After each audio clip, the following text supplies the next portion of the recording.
Vous êtes-vous déjà demandé pourquoi certaines conversations ne coulent pas ou pourquoi certains moments de silence semblent crier l'inconfort? Ce n'est peut-être pas juste une coïncidence. Il y a des subtilités dans notre comportement qui peuvent nous chuchoter plus que les mots que nous choisissons de dire. Et si je vous disais que de petits gestes presque imperceptibles peuvent faire la différence entre être considérés comme captivants ou tout simplement ennuyeux? Considérez ceci, vous partagez une histoire pour la troisième fois et l'intérêt de l'auditeur semble s'être évaporé. Mais pourquoi? La réponse ne réside peut-être pas dans le contenu de ce qui est dit, mais dans la façon dont il est présenté. À l'heure actuelle, nous sommes entourés de signes invisibles qui façonnent la perception que les autres ont de nous. Et comprendre ces signes peut être la clé pour transformer la façon dont nous nous connectons au monde qui nous entoure. Le syndrome du monologue. L'un des signes les plus subtils mais significatifs que quelqu'un peut être perçu comme ennuyeux est la tendance à dominer les conversations avec de longs monologues. Cela se produit souvent lorsqu'une personne concentre excessivement la discussion sur elle-même sans permettre d'interaction bidirectionnelle. Ce comportement peut être involontaire, résultant souvent d'un enthousiasme ou d'une passion pour un sujet spécifique, mais il peut laisser peu de place aux autres pour exprimer leurs idées ou partager leurs expériences, créant une dynamique unilatérale qui peut être fatigante et inintéressante pour les auditeurs. Les monologues prolongés peuvent également refléter un manque de conscience des réactions des autres. Des indicateurs tels qu'un contact visuel réduit, des réponses verbales courtes ou un langage corporel fermé sont des signes clairs de désengagement. Ignorer ces signes et continuer à parler sans pause indique un manque d'harmonisation avec les besoins de communication de l'interlocuteur. Ce manque d'harmonisation peut non seulement rendre la conversation moins agréable, mais aussi empêcher la formation d'une véritable connexion, ce qui est essentiel pour récompenser les relations interpersonnelles. De plus, le monologue constant peut donner par inadvertance l'impression que l'orateur se considère plus important ou plus intéressant que les autres. Cela peut conduire à une perception d'égocentrisme, un trait souvent associé à des personnalités moins agréables. Pour éviter cet écueil, il est crucial de développer une communication plus équilibrée, en encourageant un véritable dialogue où les informations et les sentiments sont partagés mutuellement, créant un environnement de respect et d'intérêt mutuel. Quand l'humour ne se connecte pas, l'humour est un outil puissant pour la connexion sociale, mais lorsqu'il est mal utilisé, il peut avoir l'effet inverse, rendant les gens ennuyeux ou déplacés. Les blagues ou les commentaires qui ne trouvent pas d'écho auprès de l'auditoire peuvent créer un environnement inconfortable, surtout si le contenu de l'humour est inapproprié ou insensible au contexte social ou culturel des auditeurs. La clé d'un humour efficace est sa pertinence et sa capacité à percevoir et à s'adapter à ce qui est considéré comme approprié par le groupe. De plus, la répétition excessive de blagues ou la tentative de réutiliser le même matériel humoristique à plusieurs reprises peut être un signe qu'une personne n'est pas créative ou attentive aux réactions des autres. Cela peut être particulièrement évident dans les situations où les réactions à l'humour ne sont pas aussi positives et insister sur le même style ou le même type de blague peut être perçu comme un manque de perspicacité sociale. Un tel comportement peut aliéner les auditeurs et rendre la personne inintéressante ou déconnectée des normes sociales. Développer une sensibilité au moment et à la manière d'utiliser l'humour peut améliorer considérablement la dynamique d'une conversation.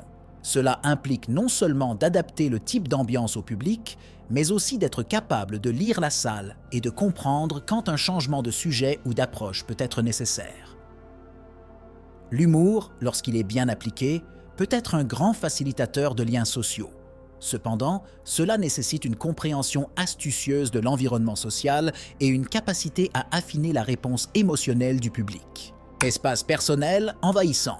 L'invasion de l'espace personnel peut être l'un des facteurs les plus répugnants dans les interactions sociales, faisant souvent en sorte que quelqu'un soit perçu comme ennuyeux ou même désagréable.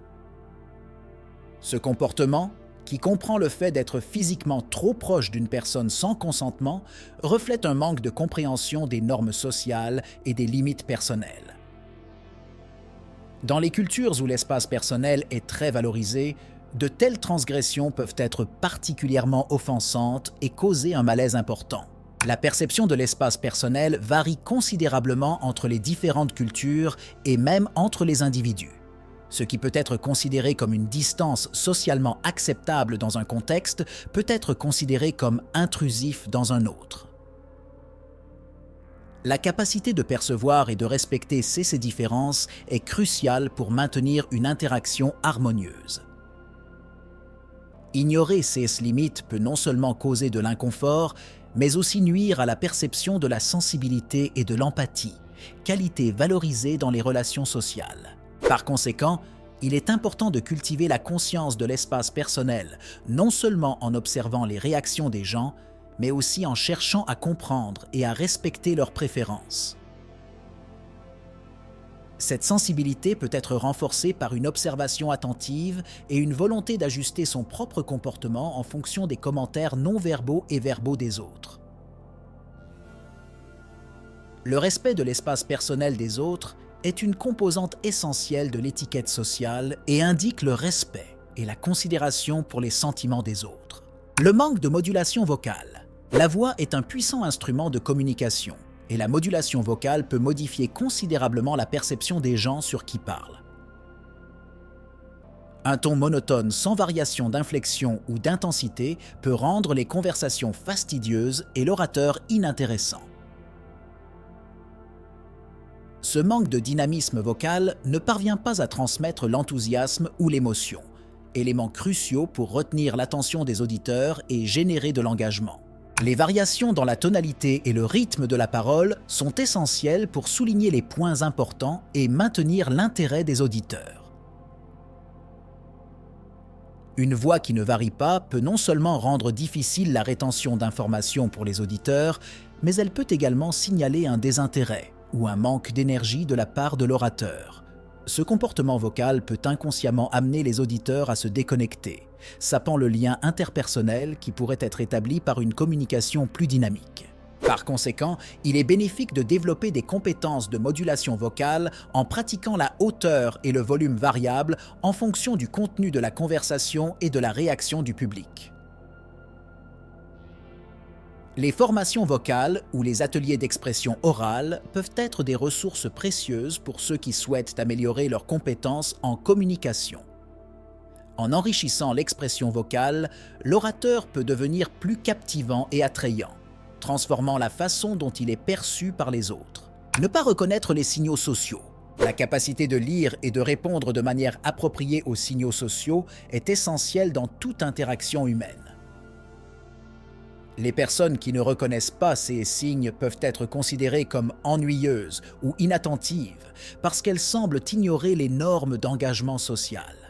Cela inclut de ne pas remarquer quand quelqu'un essaie de se joindre à la conversation, de ne pas reconnaître les signes d'ennui ou d'inconfort, ou de continuer à parler d'un sujet qui n'intéresse clairement pas les autres. Le manque de réactivité aux signaux sociaux peut être interprété comme un manque d'empathie ou de considération pour les émotions et les intérêts des autres.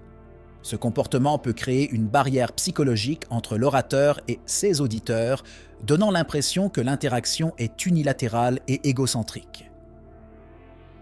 Ajuster le comportement en fonction de la lecture d'indices non-verbaux et verbaux peut transformer une interaction médiocre en une conversation agréable et engageante. Développer la conscience des signaux sociaux implique de pratiquer la pleine conscience pendant les interactions en se concentrant non seulement sur ce qui est dit, mais aussi sur la façon dont il est reçu.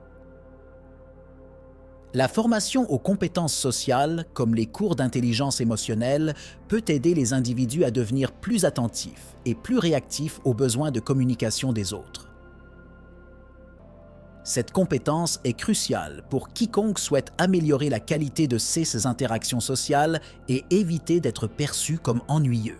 Intérêt unidimensionnel. Bien qu'avoir un passe-temps ou un intérêt passionné puisse être une partie gratifiante de l'identité d'une personne, se concentrer exclusivement sur un seul sujet lors de chaque interaction peut limiter considérablement les liens sociaux. Ce comportement peut rendre les gens ennuyeux ou obsessionnels, surtout si les auditeurs ne partagent pas le même niveau d'enthousiasme pour le sujet. La diversification des intérêts permet des conversations plus riches et plus variées, ce qui est essentiel pour maintenir l'engagement des auditeurs. De plus, la capacité à discuter d'une variété de sujets démontre une flexibilité intellectuelle et une sensibilité sociale, des qualités très appréciées dans les contextes sociaux. Cela ne signifie pas abandonner les passions personnelles, mais plutôt les compléter par un véritable intérêt pour de nouveaux sujets et les passions des autres. Par conséquent, il est recommandé à ceux qui veulent être considérés comme des interlocuteurs intéressants et polyvalents d'investir du temps dans l'élargissement de leurs horizons. Assister à des événements culturels, lire sur différents sujets ou simplement demander et apprendre les intérêts des autres sont autant de moyens efficaces d'enrichir le répertoire conversationnel et d'éviter d'être perçu comme unidimensionnel. Échec de la réciprocité émotionnelle. La réciprocité émotionnelle est une composante vitale des interactions humaines. Il s'agit de répondre de manière appropriée aux émotions et à l'implication des autres. L'absence de cette réciprocité peut faire paraître une personne désintéressée ou distante, des traits souvent associés à quelqu'un d'ennuyeux. Lorsque quelqu'un ne reçoit qu'un soutien émotionnel sans offrir la même chose en retour, cela crée un déséquilibre qui peut être émotionnellement épuisant pour les autres. Ce comportement peut être particulièrement problématique dans les relations proches où l'attente d'un soutien mutuel est plus prononcée. Sans réciprocité, les conversations peuvent sembler unilatérales, une personne jouant toujours le rôle d'auditeur tandis que l'autre domine constamment le discours émotionnel. Non seulement cela affecte la qualité de la relation, mais cela peut également diminuer l'intérêt et la volonté des autres de maintenir des interactions régulières. Pour cultiver une véritable réciprocité émotionnelle, il est important d'être attentif aux besoins des autres et d'y répondre avec empathie. Cela peut impliquer simplement d'écouter activement, de reconnaître les sentiments des autres ou d'offrir un soutien le cas échéant. Cette approche enrichit non seulement les relations personnelles, mais augmente également le respect mutuel et la connexion émotionnelle, évitant la perception d'être une personne ennuyeuse. Trop d'avis négatifs. Des critiques constantes ou une concentration excessive sur les aspects négatifs pendant les interactions peuvent être extrêmement épuisantes et faire en sorte que quelqu'un soit perçu comme ennuyeux ou négatif. Ce comportement peut découler d'un désir d'améliorer les choses ou d'une perspective critique aiguë, mais il se traduit souvent par des sentiments de découragement ou de défensive de la part des auditeurs.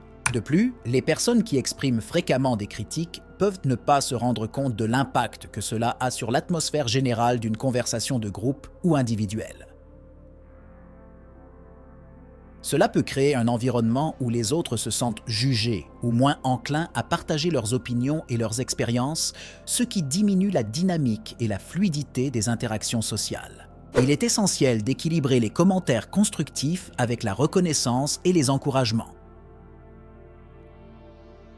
Apprendre à offrir des critiques constructives et au bon moment peut transformer des interactions qui seraient autrement perçues comme négatives en opportunités de croissance et d'apprentissage mutuel.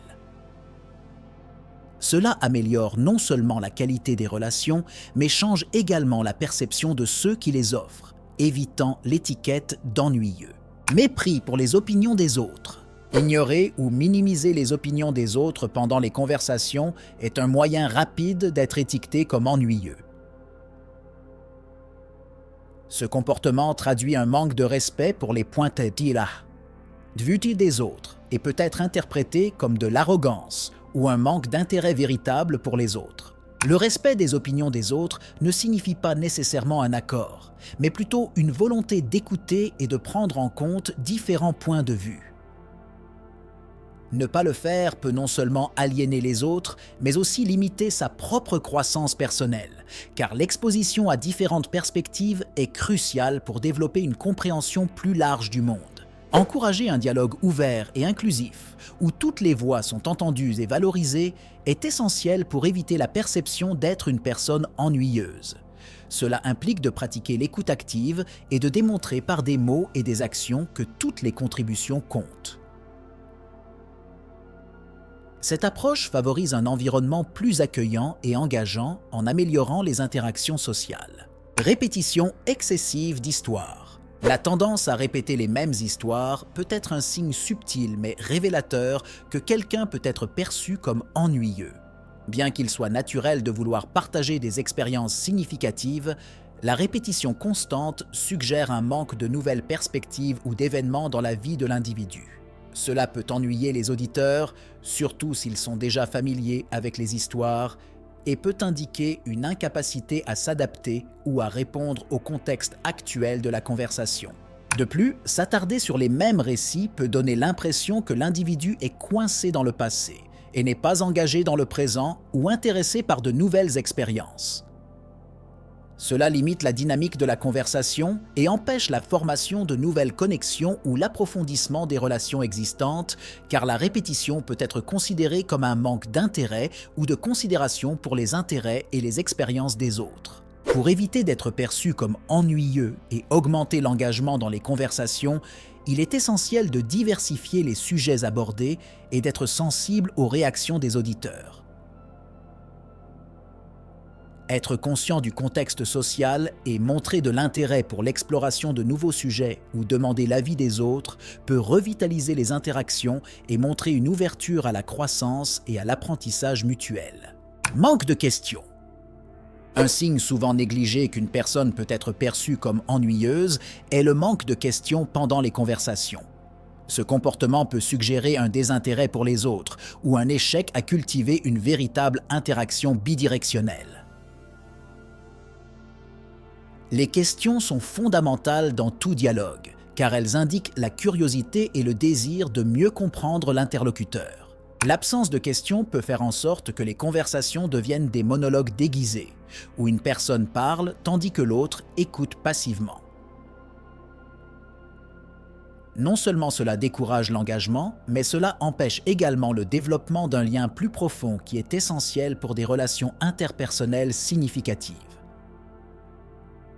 Les questions aident à explorer de nouveaux domaines de la vie des interlocuteurs, en montrant du respect et de l'appréciation pour leurs expériences et leurs perspectives. Cultiver l'habitude de poser des questions permet non seulement de maintenir la conversation, mais aussi d'enrichir la compréhension mutuelle et de renforcer les liens sociaux.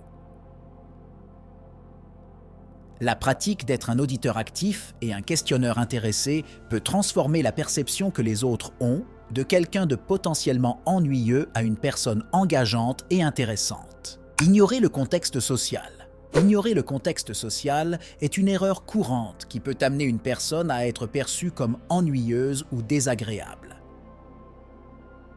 Cela implique de parler de sujets inappropriés à la situation, de ne pas adapter son comportement aux normes sociales de l'environnement ou de ne pas reconnaître les changements d'humeur ou le ton de la conversation. Ce comportement peut être particulièrement nocif dans divers contextes sociaux, où la sensibilité culturelle et l'adaptabilité sont essentielles. Ne pas ajuster sa conduite peut entraîner des malentendus ou des sentiments d'inconfort chez les personnes présentes, ce qui nuit à la capacité de communiquer efficacement avec les autres. Il est donc crucial de développer une conscience aiguë des dynamiques sociales et d'apprendre à s'adapter rapidement aux différents contextes. La capacité de lire la pièce et de réagir de manière appropriée permet non seulement d'éviter les gaffes sociales, mais aussi d'augmenter l'engagement et l'interaction en veillant à ce que les conversations soient pertinentes et appropriées pour toutes les personnes impliquées. Et si les changements que vous commencez à mettre en œuvre aujourd'hui pouvaient transformer toutes vos interactions demain? Chaque geste que nous ajustons, chaque mot que nous choisissons avec plus de soin, chaque histoire que nous décidons de ne pas répéter peut nous réinventer aux yeux des autres. Les signes sont toujours là et maintenant vous connaissez certains des plus critiques qui pourraient subtilement saboter vos relations. Maintenant, pensez à vos dernières conversations. Étaient-ils pleins d'intérêt et de rire ou marqués par des moments d'inconfort et de silence prolongé? Avec les connaissances que nous partageons aujourd'hui, chaque interaction offre une nouvelle chance d'être mémorable pour toutes les bonnes raisons. C'est à vous d'utiliser cette compréhension pour sculpter le personnage que vous présentez au monde. Par où commencer? Peut-être en regardant plus, peut-être en demandant plus. Dans chaque nouvelle conversation, dans chaque rencontre, vous avez l'occasion d'appliquer ce que vous avez appris et d'en voir les effets. Le défi est lancé. Comment impressionnerez-vous la prochaine fois que quelqu'un croisera votre chemin ?